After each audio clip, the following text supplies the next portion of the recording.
O filósofo Wittgenstein, no seu Tratatus Lógico-Filosóficos, disse uma vez que os limites da minha linguagem são os limites do meu mundo.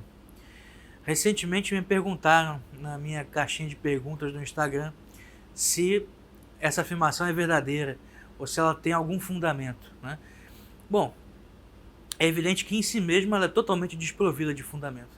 E eu acho que expliquei razoavelmente na caixinha que isso é incompatível com a própria natureza das línguas. A própria linguagem perderia a objetividade se ela fosse isso, né?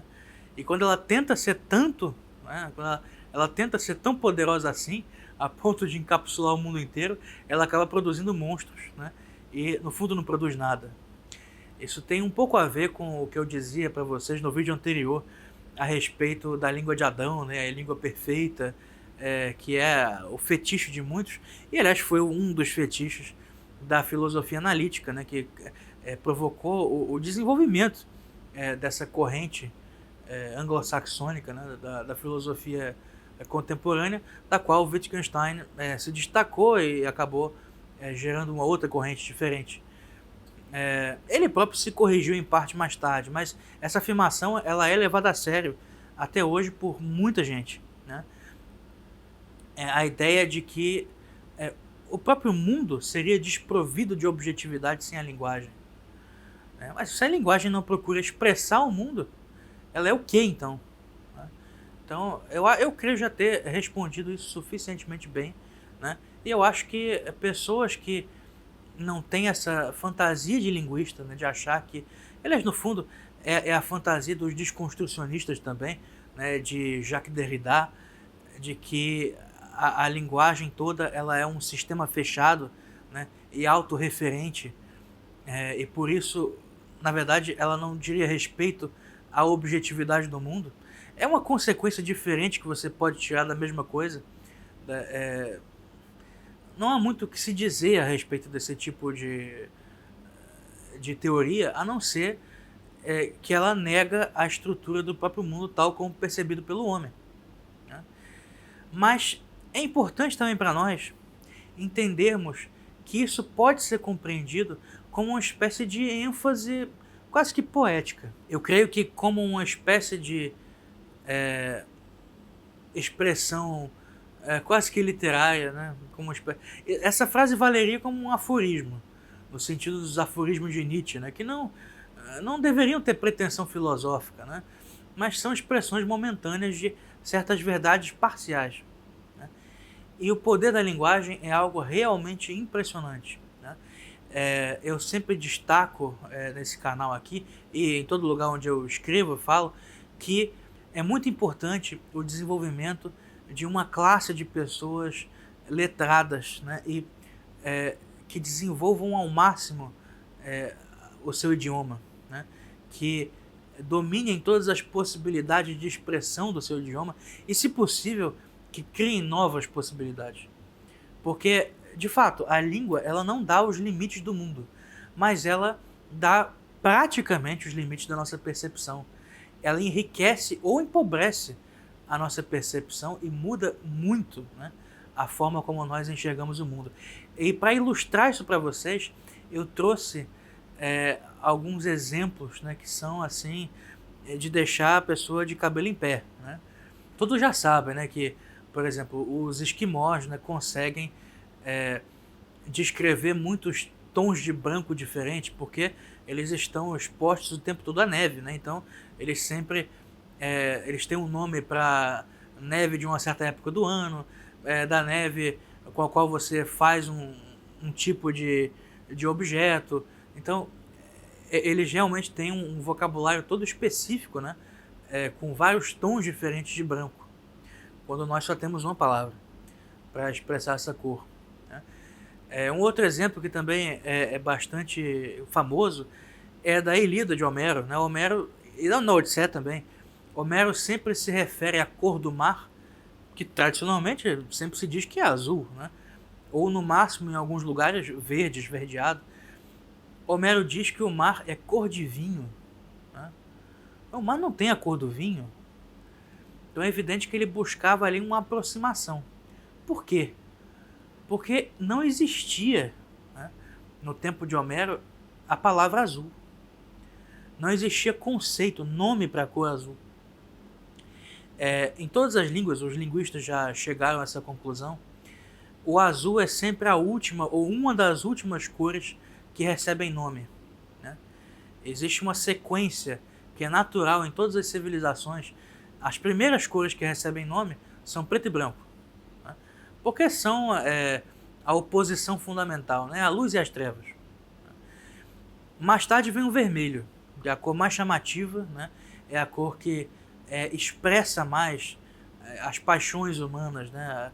A própria violência, né? Das paixões, a impetuosidade. É a cor que mais chama a atenção. Se você mostrar... todo mundo que tem filho pequeno pode fazer essa experiência. Você mostra para uma criança um objeto, sei lá, azul e um vermelho, 90% dos bebês vão segurar o vermelho, né? O vermelho chama muito mais atenção. Depois vem o amarelo, o verde e o azul só por último. Ele só é típico de civilizações mais avançadas, né? Ou pelo menos com uma linguagem mais sofisticada. E no grego arcaico de Homero ainda não existia a palavra para azul, então ele tinha que dizer que o mar era cor de vinho. Mas olha que interessante, ele acaba criando com isso uma nova imagem, né?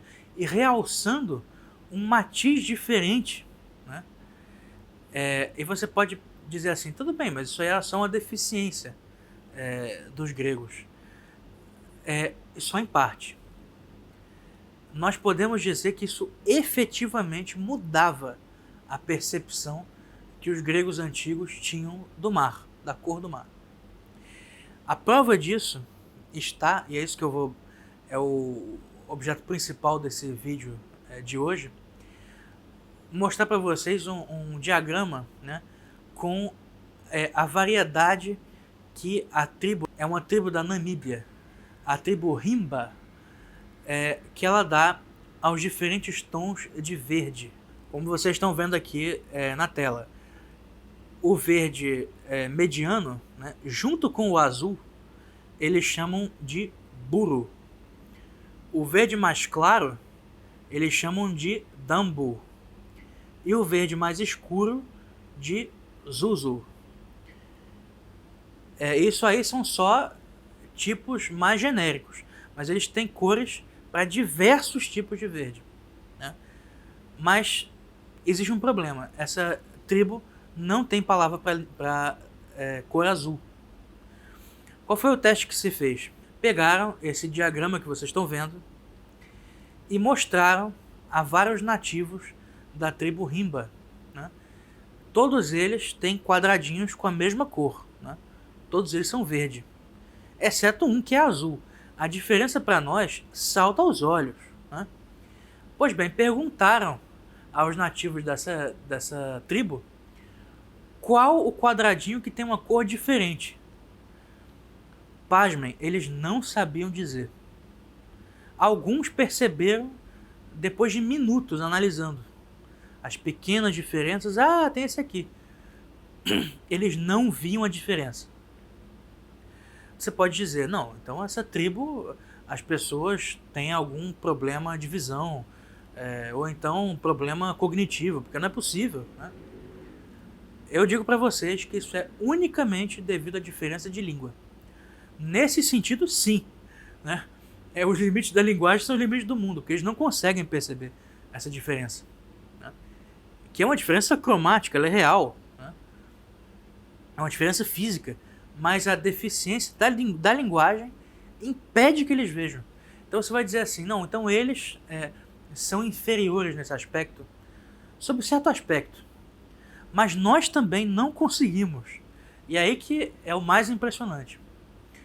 Em seguida, mostraram o mesmo diagrama com o mesmo tom de verde em vários quadradinhos, com um deles com um verde um pouquinho diferente. E perguntaram aos nativos Himba qual era o quadrado diferente. Todos eles disseram na hora, né? Quando fizeram a pesquisa, né? Foram pesquisadores americanos. Quando os pesquisadores americanos foram fazer com outros americanos, todos identificavam de cara o quadrado azul do primeiro diagrama e no segundo ninguém conseguia ver, né? Ninguém consegue ver.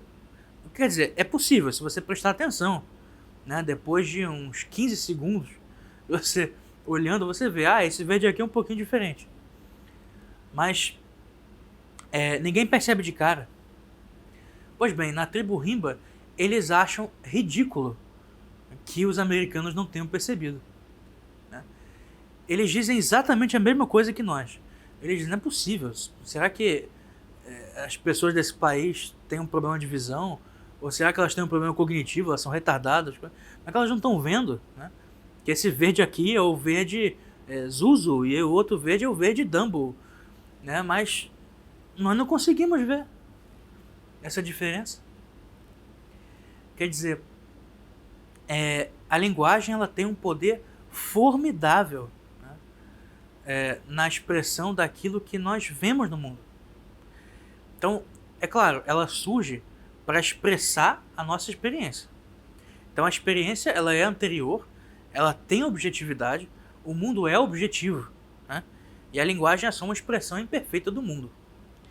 Mas ela molda também, e molda muito, né, a forma como nós vemos o mundo. Daí a importância, né, em buscar um vocabulário cada vez mais diferenciado, em se preocupar sim, né, com as nuances pequenas que os termos têm, né, em se preocupar em ter um domínio da sua língua, né, nas suas formas literárias mais rebuscadas, mais desenvolvidas, mais refinadas, né, e em conhecer a raiz da sua língua, né, no caso do português, conhecer o latim, né, entender como a sua língua se formou, porque isso, né, vai enriquecer e vai possibilitar que você enxergue mais da própria realidade. Não existe, né, bom filósofo, não existe bom, não sei, historiador, cientista político, psicólogo, profissional das ciências humanas, mesmo das ciências naturais também, um físico, biólogo, químico, que não conheça, né, a sua língua e muito bem. Não há bom profissional, né, de qualquer área que seja intelectualmente mais exigente, não há bom profissional dessas áreas que não domine o próprio idioma, né, e digo mais, no máximo das suas possibilidades. É isso que diferencia realmente o intelectual, quer dizer, aquele que enxerga as coisas como elas realmente são, daquele que só expressa as limitações da sua coletividade. Uma pessoa da tribo Rimba, né, que aprendesse inglês ou qualquer outra língua, ela aprenderia as diferenças das cores que essa língua traz. E certamente ela teria mais facilidade, né, de enxergar o quadradinho azul. Assim como nós, né, se estudássemos a língua Rimba, nós teríamos mais facilidade de identificar o quadradinho verde de um tom um pouquinho diferente. Tamanho é o poder, né, da linguagem, que infelizmente é muito subestimado. Isso aqui é um exemplo extremo, né? Realmente é de deixar a gente espantado mesmo. Mas testes como esse já foram feitos abundantemente, né? E o resultado é realmente autêntico. Isso dá uma ideia, né? E é isso que eu queria trazer para vocês, do poder, né, da linguagem humana. Portanto, estudem, né? Estudem a própria língua, não só gramática, mas principalmente a tradição literária, né? Porque vocês vão estar ganhando muito mais de percepção do mundo, né, das coisas, e vão ter uma linguagem, né, uma expressão e uma visão também muito mais objetiva.